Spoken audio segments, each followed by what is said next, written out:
Em tua presença nós nos colocamos nessa hora, Senhor, e te agradecemos pela tua palavra, Pai, que o Senhor nesta hora virá para trazer aos nossos corações, Pai, e pedimos que o teu Espírito Santo tenha liberdade, Senhor, neste lugar, que o teu Espírito Santo fale aos nossos corações, torne essa palavra viva, Pai, em nome de Jesus nós te pedimos, pois queremos aprender mais de ti, em nome de Jesus. Amém. E glória a Deus. Amém? Eclesiastes capítulo 9, versículo 18, diz assim: melhor é a sabedoria do que as armas de guerra, mas um só pecador destrói muitas coisas boas. Amém? A Bíblia aqui nesse texto começa dizendo, né, melhor é a sabedoria do que as armas de guerra. A história da humanidade, né, muitos conflitos que já houve, alguns até registrados na Bíblia, por exemplo, mostram para nós que nem sempre aquele exército que tem o maior efetivo ou que tem a maior potência bélica é aquele que ganha a guerra. Porque muitas vezes um exército muito menor, mas que usou de sabedoria, estratégia, como eu disse na Bíblia, muitas vezes ali Deus inspirando as pessoas, outras vezes na história da humanidade, até simplesmente pessoas que realmente nem de Deus não eram, mas que foram sábias, conseguiram traçar uma boa estratégia, e a sabedoria foi melhor, foi superior do que as armas de guerra. Você está entendendo? A Bíblia está falando isso. A segunda parte do versículo diz, e claro, uma coisa está inteiramente relacionada com a outra, mas um só pecador destrói muitas coisas boas. Nós precisamos entender que o pecado ele não afeta a sua vida do pecador, mas ele causa um estrago em tudo e em todos que estão à sua volta. Amém? Só que eu não quero me aprofundar ou frisar isso, mas eu quero ler esse versículo aqui numa outra tradução, e ali sim eu quero me aprofundar um pouquinho mais. É esse mesmo versículo, Eclesiastes 9:18, mas agora na nova tradução da linguagem de hoje. Eu vou colocar aí para você poder acompanhar. Então diz assim: a sabedoria vale mais do que as armas da guerra. Até aí, muito semelhante à primeira tradução. A segunda parte do versículo diz: mas uma decisão errada pode estragar os melhores planos. Vamos lá, todo mundo junto, lê a segunda parte do versículo aí, vamos lá? Mas uma decisão errada pode estragar os melhores planos. Mais uma vez, mas uma decisão errada pode estragar os melhores planos. Amém? A primeira parte está dizendo que a sabedoria pode mudar o rumo de uma guerra. Amém? A segunda parte diz, mas uma decisão errada que você tome pode estragar os melhores planos.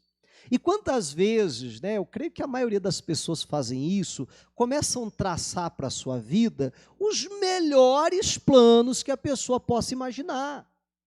Não é assim? Eu vou ter um bom emprego, eu vou me casar, eu vou ter filhos, nós vamos ser um casal muito feliz, meus filhos vão ser uma bênção, eu vou ser alguém próspero, eu vou realizar isso, aquilo. Não é assim?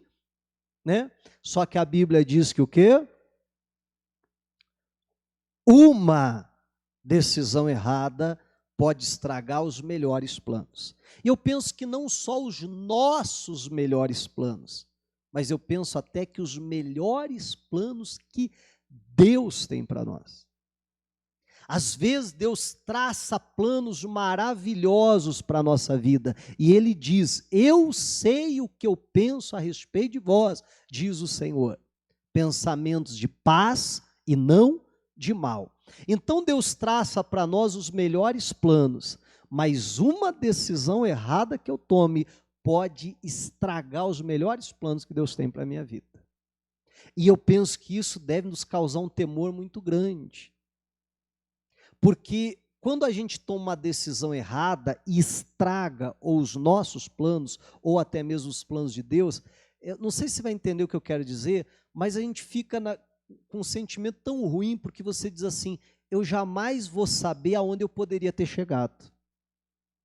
Não é assim? Eu jamais vou saber o que poderia ter acontecido na minha vida se a minha decisão fosse outra. E nós sabemos que a nossa vida, ela é feita de decisões.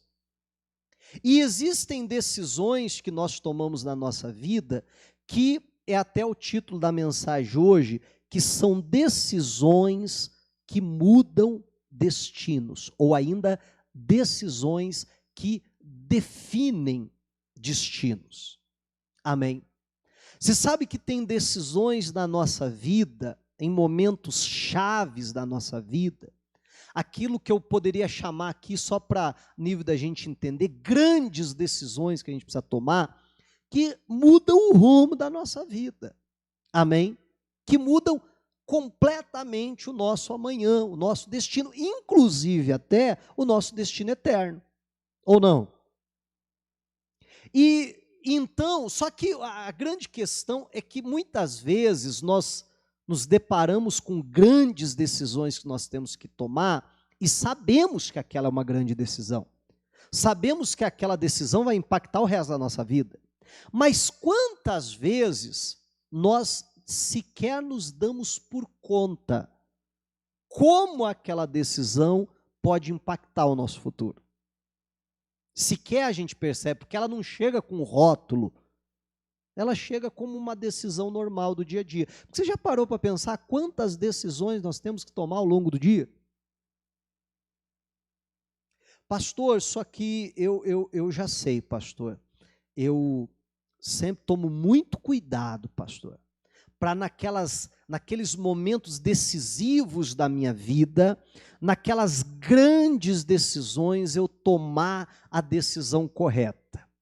Não, as outras decisões do meu dia, assim, não importa muito, mas aquelas assim, essas eu presto atenção para não errar. Mas infelizmente não funciona assim. Porque, na verdade, o que vai definir qual decisão nós vamos tomar nesses grandes momentos, nesses momentos decisivos da nossa vida, são aquelas pequenas decisões que nós fomos tomando ao longo da nossa vida. Essas pequenas decisões é que vão nos levando a ser um tipo de pessoa ou outro tipo.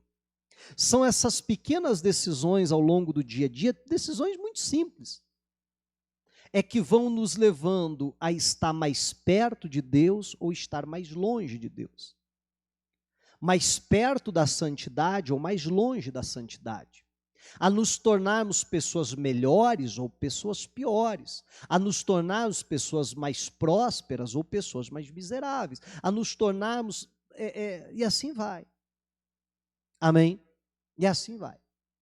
Então são essas pequenas decisões que vão impactar diretamente quando chegarmos lá nas grandes decisões. Mas o grande problema é que às vezes a gente ignora essas pequenas decisões e achamos que quando chegar naquelas grandes que definem nosso destino, naquela eu vou acertar. Não funciona assim. A Bíblia fala de um homem, eu gostaria de ver a história dele com vocês, segundo livro de Crônicas, capítulo de número 10, versículo 1. É o rei Roboão. Eu vou voltar lá na tradução que eu estava, que era na Nova Almeida. Segundo Crônicas 10, versículo 1. A história desse camarada é muito interessante. Ele é neto de Davi. Davi reinou, construiu ali um grande império para Israel, venceu todos os inimigos que o cercavam. Davi morreu, seu filho Salomão se tornou rei. A Bíblia diz que no reinado de Salomão houve paz, porque todos os reinos à sua volta haviam sido subjugados por Davi, inclusive esses reinos pagavam um tributo, pagavam ali uma espécie de imposto, vamos dizer assim, para Israel, o que fazia com que Israel crescesse cada vez mais. Ah, Salomão morre e agora alguém precisa assumir o trono, se tornar rei. A escolha óbvia, né, aquele que tinha direito ao trono, que era o filho de Salomão, era o Roboão. Só que eu acho que se você, né, deve concordar comigo, que no momento como esse, da troca de um rei, era um momento que o reino se tornava um tanto quanto vulnerável. Era geralmente numa época dessa que aconteciam revoltas, né, outras nações ali em volta, ou até revoltas internas. Era quando a coisa ficava um pouco bagunçada, havia toda uma insegurança. Primeiro, não sabe como vai ser o governo do novo rei. Então, até aquele rei assumir, pegar as rédeas realmente do trono ali, a coisa começar a andar, então se criava toda uma insegurança. E é o que está acontecendo nesse momento. O Roboão tem direito ao trono. Só que antes da coroação dele acontece o seguinte, diz assim a Bíblia, segundo Crônicas 10:1. Roboão foi a Siquém, porque todo Israel se havia reunido ali, para quê? Para o fazer rei, está na hora da coroação. Então todo o povo se reuniu em Siquém, lá foi Roboão para ser coroado. Jeroboão, filho de Nebate, que ainda estava no Egito, para onde havia fugido da presença do rei Salomão, ouviu isso e voltou do Egito. Mandaram chamá-lo e ele veio com todo Israel a Roboão, para lhe dizer o que o povo queria, o que eles vieram falar para o rei, ou para o futuro rei, né? O seu pai nos impôs um pesado jugo, alivia a dura servidão de seu pai e o pesado jugo que ele nos impôs, e nós o serviremos. Roboão respondeu: voltem daqui 3 dias, e o povo se foi, né? Então ele diz: olha, me dá 3 dias para pensar nessa proposta de vocês, daqui 3 dias nós nos reunimos aqui novamente, e aí eu vou dar resposta para vocês. Perceba que naquele momento ele não foi coroado, ele tinha ido lá para isso. Aí o povo diz assim: ó, o negócio é o seguinte, beleza, nós vamos te coroar o nosso rei, só que tem uma coisa, a gente tem uma reclamação para fazer, a gente tem um pedido para fazer. O rei, o seu pai, o rei Salomão, colocou um jugo pesado sobre nós. Eles estão falando aqui dos impostos. Olha, os impostos, não está fácil a nossa vida. A gente tem que, a carga tributária está muito grande, né? Então, fica difícil da nossa vida avançar. Qualquer semelhança é mera coincidência, tá, gente? Né? Então eles dizem: olha, tem que baixar isso aí. Se você baixar o nosso jugo, aliviar o nosso jugo, nós te serviremos. Você vai ser o nosso rei. Como eu disse, o Roboão diz: me dá 3 dias para pensar, depois a gente volta. O que acontece? Versículo 6.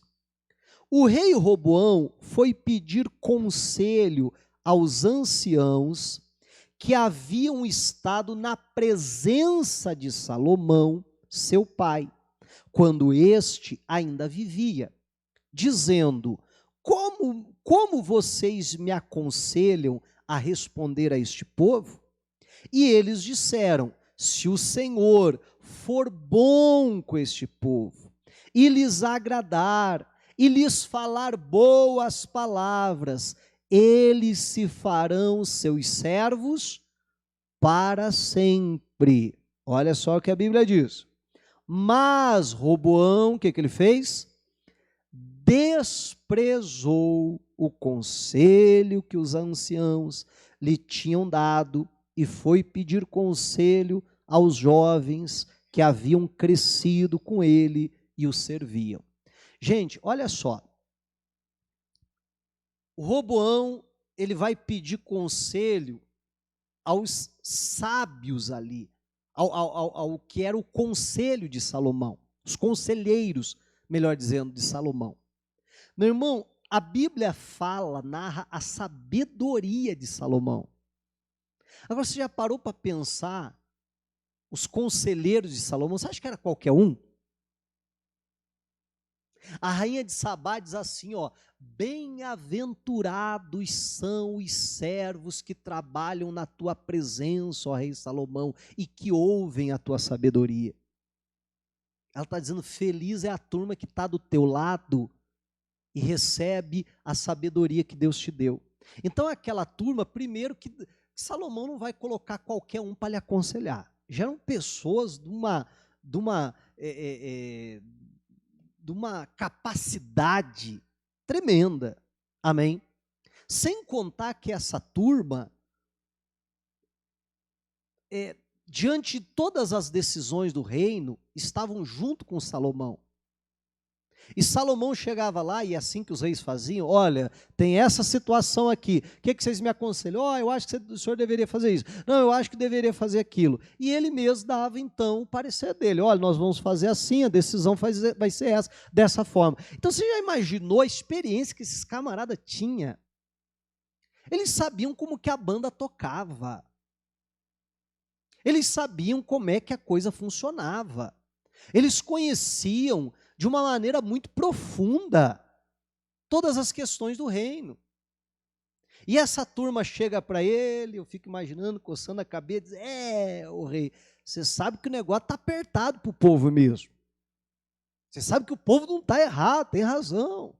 Realmente, o jugo está pesado sobre eles. Faz o seguinte, ô rei, você está chegando agora. Amém? Dá um passinho para trás.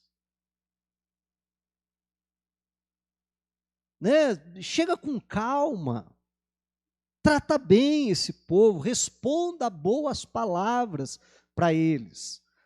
E é muito interessante que ele diz assim, não apenas atenda, mas responda boas palavras. E a gente já vai ver que não só ele não atendeu, como as palavras são duras, são ofensivas, né? Mas eles dizem, poxa vida, olha, atende o que eles querem, seja bom para esse povo, e você vai ver, eles vão ser seus servos para sempre.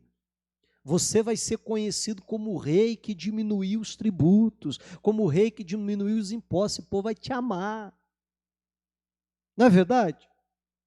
Só que a Bíblia diz, entenda bem, não é assim que ele ouviu o conselho desses, e ouviu o conselho desses aqui, e falou assim, olha, muito obrigado pelo seu conselho, mas eu vou atender esse conselho aqui que me parece melhor. Não foi esse o caso. A Bíblia diz que ele desprezou o conselho deles. Não é só você simplesmente escolher entre um e outro, mas aquele conselho deles, ele achou bobagem, besteira, tratou aquilo com desprezo. Olha que absurdo que esses caras estão falando. Você está entendendo? E aí ele vai se aconselhar com quem? Com a turminha que cresceu com ele, com os jovens que, meu irmão, entende o que da vida? Nada. Entende o que do reino? Nada. Você acha que aqueles jovens, algum deles tinha coragem de falar a verdade para ele? Não. Aquela turminha, porque vamos parar para pensar, cresceram com ele, né? Ele é o filho do rei. Você acha que algum deles apontava o dedo na cara dele e dizia, rapaz, você está errado, não é assim não que faz, viu? Você tem que fazer a coisa certa. Não, essa turminha aqui é aquela que eu gosto de usar essa expressão, é aquela que fica batendo palma para maluco dançar. É aquela que concordava com ele para tudo. Você está entendendo?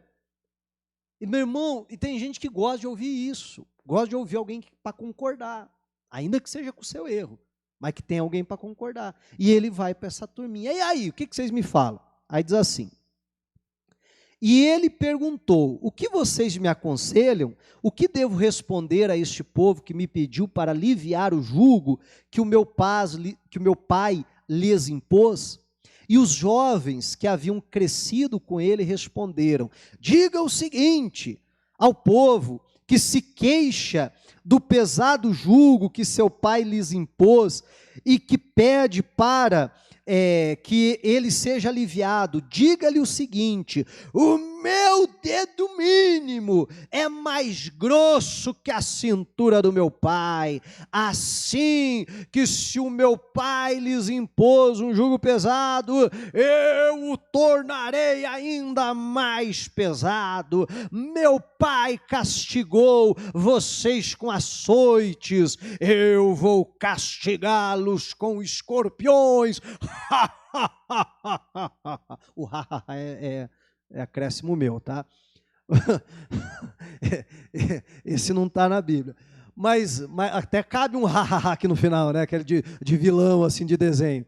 Mas, brincadeiras à parte, olha só o conselho dos camaradas. Né, rapaz, você tem que ir lá e, ó, bater na mesa, você tem que mostrar que é você que manda, você tem que mostrar que você é melhor que o teu pai foi Salomão, mas você tem que chegar lá e mostrar que você ainda é o grandão, é o poderosão, que vai fazer acontecer. E não é que o camarada dá ouvido a esse conselho e faz essa bobagem. Resultado disso, ele chega ali para se tornar rei das 12 tribos de Israel. Só que em vez disso, ele é coroado rei de 2 tribos de Israel. E 10 tribos viram as costas para ele e vão embora. É nesse momento que há a divisão do reino de Israel. Você já parou para pensar que o camarada recebe uma herança do seu avô Davi, que gastou a sua vida em batalhas para edificar um reino, do seu pai Salomão, que passou uma vida engrandecendo, prosperando esse reino, e o camarada, na primeira atitude dele como rei, na verdade, nem como rei ainda não era, foi coroado só em seguida, mas ainda que a gente possa chamar assim, na primeira atitude dele, ele põe tudo a perder. De 12 tribos, ele perde 10 e se torna rei apenas de 2 tribos de Israel. E aí aquelas 10 tribos que viraram as costas para Roboão, coroaram Jeroboão, aquele que voltou do Egito, que Salomão queria matá-lo, aquele lá foi coroado como rei. E ele perde, então, ali o reinado. E durante várias e várias gerações, o reino fica dividido por causa da estupidez desse camarada. Por causa que ele chega num momento da vida dele, que ele precisa tomar uma decisão que muda destinos, que define destinos, e ele toma a decisão mais estúpida que ele poderia tomar. Amém? Só que o que eu quero lhe chamar a atenção nessa noite é que, meu irmão, isso não aconteceu de forma aleatória. Isso não aconteceu por um acaso. Na verdade, foram as pequenas decisões que Roboão foi tomando durante a vida dele, que levou ele, num momento decisivo, a tomar uma decisão estúpida como essa. Amém? Porque ninguém vai fazendo a coisa certa e daqui a pouco, de uma hora para outra, faz a coisa errada. Nem vice-versa. Então eu acredito, claro, isso não está na Bíblia, mas eu fico imaginando, tentando voltar o filme aqui um pouquinho na minha cabeça, na minha imaginação, lá atrás, aonde será que isso começou? Meu irmão, porque ele despreza o conselho dos anciãos, desrespeita os mais velhos. Isso não começou naquele dia, isso começou muito antes. Amém? Isso começou lá na infância dele, provavelmente. E como é que isso começa? Isso começa assim, alguém mais velho, pai, mãe, né, um professor, um tutor, alguém, né, um mentor, fala algo dá uma ordem, dá um conselho e começa assim lá dentro do coração, às vezes do lado de fora, oh, sim senhor, pois não, tá bom, pode deixar que eu vou fazer, mas lá dentro começa assim, que absurdo isso. Ah, brincadeira essa hora que me deram. Ah, esse pessoal aí mais velho, das outras gerações, o pessoal está atrasado. Não é assim não, você está entendendo? É assim que começa. Agora você perceba que isso é uma decisão. Só que essa decisão, lembra que eu falava? Ou as nossas decisões, elas vão nos empurrando para mais perto de Deus ou para mais longe. Ou as nossas decisões vão nos empurrando à sabedoria ou vão nos empurrando à estultícia. Para usar um termo bonito e bíblico, né? Vai poder chamar de estupidez, de burrice, de qualquer outra coisa. Amém? Ou as nossas decisões vão nos empurrando a honrarmos, por exemplo, os mais velhos, ou a desprezarmos. Ou as nossas decisões vão nos empurrando a darmos ouvidos aos bons conselhos, ou a desprezarmos os bons conselhos. E assim vai. E assim vai. E aí aquele desprezo que começou lá no coração, com o passar do tempo, vai empurrando ele a um desprezo maior. E daqui a pouco começa a se manifestar com virar de boca. Alguém já viu isso? Digo mais, quem nunca fez, atire a primeira pedra. Né? Começa assim, quem tem filho adolescente, então, sabe bem o que é isso, né? Começa com virar de boca. Agora, essa decisão de um virar de boca, né, às vezes até diz, tá bom, tô indo, vou fazer, né? Que começa assim, daqui a pouco ele vai estar, tá bom, não é assim? Já estou indo. É assim ou não é? Meu irmão, e entenda bem, o ser humano, ele tem muita dificuldade de corrigir a sua rota. Geralmente, quando ele começa a tomar uma rota errada, a tendência é aquilo cada vez mais entortando. Então, nós, até como pais, somos responsáveis para corrigir a rota. Que boquinha virada é essa aí? Que é esse aí? Porque se eu não corrijo a boca virada, se eu não corrijo, tô indo, eu já falei. Se nós não corrigirmos isso, amanhã isso vai se tornar uma rebeldia aberta. Porque a tendência é só piorar. Ou a pessoa por si só põe a mão na consciência e diz, rapaz, estou indo para o lado errado, deixa eu me consertar. Mas repito, o ser humano tem dificuldade para isso. Porque isso vai começar a crescer. E aí começa muitas vezes uma desobediência. E aí essa desobediência, às vezes começa a levar até um confronto, e assim vai. Então, esse desprezo que ele manifesta com os mais velhos, com os anciãos, isso não começou ontem. Isso já começou há muito tempo atrás, que foi empurrando, empurrando, empurrando. Agora, pare e pense, meu irmão, o que ele era? Ele era um príncipe lá do reino. Então, ele fazer as rebeldiazinhas dele como príncipe, que impacto que isso tinha no reino? Praticamente nenhum. Mas chegou um dia que ele seria consagrado rei, coroado rei. E aí, a decisão que define destinos, ela está ali. Você está entendendo em nome de Jesus? Mas que começa muito tempo antes. E é isso que eu e você precisamos entender, porque às vezes, de alguma maneira, a gente fantasia na nossa cabeça que a gente vai tomando as pequenas decisões da vida, a gente vai tomando de qualquer jeito, a gente vai fazendo escolhas erradas. Não, não, não, mas quando chegar naquele momento importante, aí eu vou tomar a decisão certa. Não vai. A gente fantasia isso na nossa cabeça, mas não é assim que funciona. Perceba, porque as pequenas decisões que nós vamos tomando ao longo da nossa vida é que vão definindo quem nós somos. Verdade, não é? Há pouco eu afirmava, a vida é feita de decisões.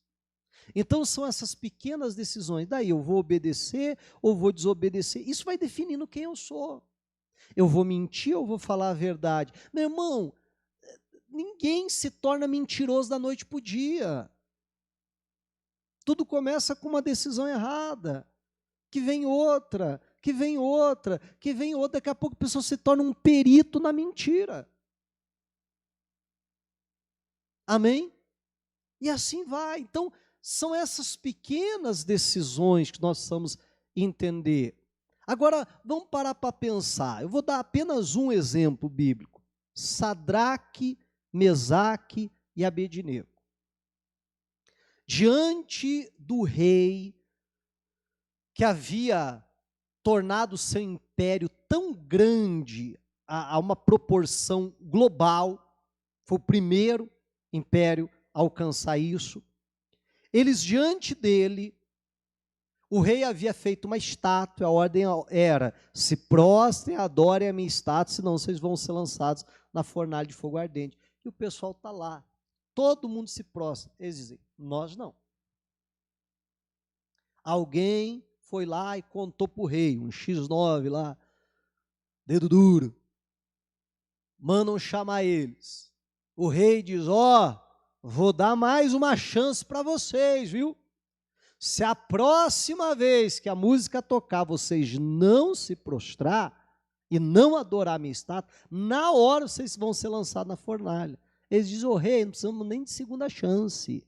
Não precisamos nem ficar esperando a música tocar novamente, porque nós já estamos lhe adiantando que nós não vamos nos prostrar. E o rei a quem nós servimos, ele é poderoso para nos livrar das tuas mãos, ó rei. Mas se ele não livrar, mesmo assim nós não se prostramos. Ô rei, a gente prefere morrer a desonrar o nosso Deus. Meu irmão, você acha que aquilo, uma bela manhã eles acordaram assim com essa fidelidade a Deus? Você acha que eles eram um crente meia boca até aquele dia? E aí uma bela manhã acordar cheio de unção, cheio de poder, aleluia, e pode até me matar que eu não nego? Não foi assim. Mas foi decisão, após decisão, após decisão, após decisão, eles foram se conscientizando, eles foram tomando as decisões dizendo assim: não importa o preço que a gente tenha que pagar, vale a pena obedecer a Deus. Não importa o preço que a gente tenha que pagar, vale a pena honrarmos a Deus. Basta você lembrar do começo da história deles, que a Bíblia diz que eles assentaram no coração não se contaminar com os manjares do rei. Então, desde muito antes daquele episódio, eles já estão tomando decisões que estão levando eles para mais perto de Deus. E eles estão vendo que vale a pena ser fiel a Deus, que vale a pena obedecer a Deus, a ponto de chegar naquele dia e eles estarem dispostos a perder, a se tornarem mártires, a perder a sua própria vida para não desonrar a Deus. A gente não pode ficar achando que a gente vai tomar decisões da preguiça, do descaso, da infidelidade, disso, daquilo, e um belo dia eu vou acordar um crente cheio de poder, cheio de unção, aleluia. Isso não existe. Amém, igreja? mas é decisão após decisão. Então você perceba que tanto um caso quanto o outro, eu estou contando esse caso para a gente fazer um paralelo de um caso e outro, começou a coisa muito lá atrás. Eu lembro que uma ocasião, inspirado por essa palavra, um dia eu chamei os meus filhos e eu conversei com eles. Eles ainda são novinhos, né, mas eram mais novinhos ainda. Eu conversei com eles a respeito disso aqui. Eu dizia, olha, vocês vão, na vida de vocês, se deparar com situações que a decisão vai mudar a vida de vocês completamente, ou para o bem ou para o mal. Só que essas decisões não vão ser aleatórias. Essas decisões começam hoje, começam agora. Aí eu lembro que eu dava até esse exemplo para eles. Eu dizia, olha, se vocês fizerem alguma coisa errada aqui, sei lá, mentir, ou fizer alguma coisa errada, e o pai ou a mãe ficar sabendo, né, a gente descobrir, vocês vão ser corrigidos, vocês vão ser disciplinados por isso. Agora, por exemplo, vocês vão para a escola. Se lá na escola vocês fizerem algo errado, algo que aqui em casa a gente não permite que faça, mas vocês fizerem lá, mentir, enfim, qualquer coisa errada, provavelmente o pai e a mãe não vai ficar sabendo. Provavelmente não vai ter consequência nenhuma. Quem sabe vai ter até alguma consequência positiva. Poxa vida, mentir para a professora ainda me dei bem. Só que essa decisão, que lá não teve nenhuma consequência, nenhuma repercussão, ela começa a se tornar um padrão. Amém, igreja? E aí lá na frente, quando se deparar com as grandes decisões da vida, é que vai definir o nosso destino. Então, meu irmão, eu e você temos que ouvir essa palavra e com todo o temor no nosso coração, começar a prestar mais atenção nas pequenas decisões que nós tomamos.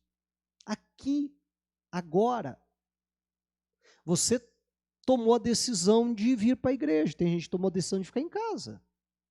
Ou não? Daqueles que vieram, tem gente que está tomando a decisão, ouvindo a palavra, dizendo, meu Deus, me ajuda, Senhor, me dá graça, Pai, é verdade, Deus, o Senhor está falando comigo, me ajuda, Pai, a tomar as decisões certas. Tem outro que está ali assim.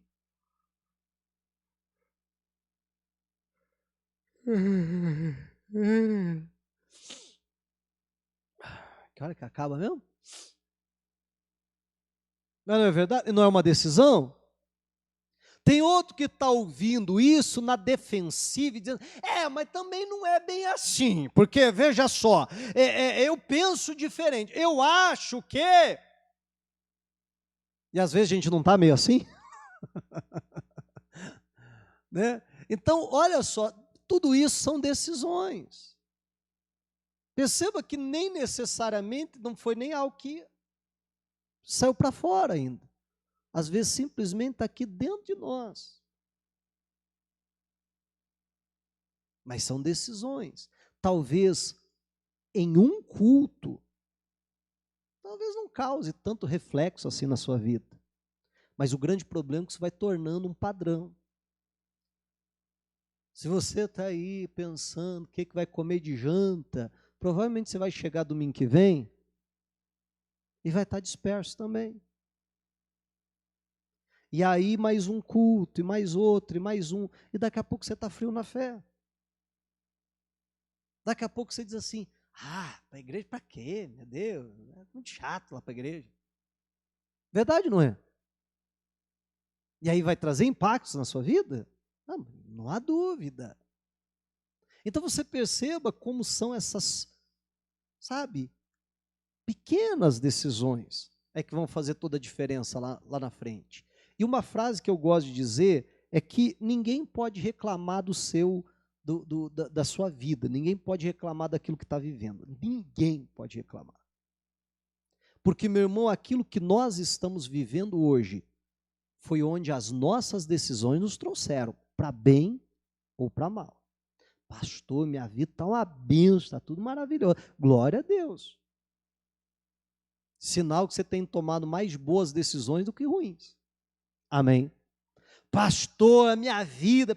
Não, mas deixa eu falar, eu sei que é o culpado, a culpa é do fulano, a culpa é daquela pessoa lá, né? A culpa é do outro. Meu irmão, ninguém pode reclamar da sorte. São as nossas decisões que vão definindo quem nós somos. São as nossas decisões que vão definindo o que nós vamos viver. Eu não estou falando só de uma condição financeira ou qualquer coisa assim, porque isso é muito pequeno. Amém? Mas de tudo, a nossa vida com Deus, de tudo. Que Deus nos ajude, que Deus nos dê graça para em cada pequena decisão. Claro, a gente não vai acertar sempre, é óbvio que a gente não vai tomar todas as decisões corretas, mas pelo menos que a gente possa acertar mais do que erra. Amém? Né? Que pelo menos a gente possa sempre se policiar. Pera lá, essa decisão vai me levar para mais perto de Deus ou para mais longe? Vai me levar para mais longe de Deus. Então não é essa que eu quero. Eu quero essa que vai me levar mais perto de Deus. Eu quero essa que vai me levar mais perto do propósito de Deus. Eu quero essa que vai me levar a me tornar uma pessoa melhor. Cada decisão egoísta, por exemplo, que eu tomo, meu irmão, está me levando a me tornar uma pessoa pior. Um ser humano pior. Amém? Cada decisão que eu penso no outro está me levando a me tornar uma pessoa melhor.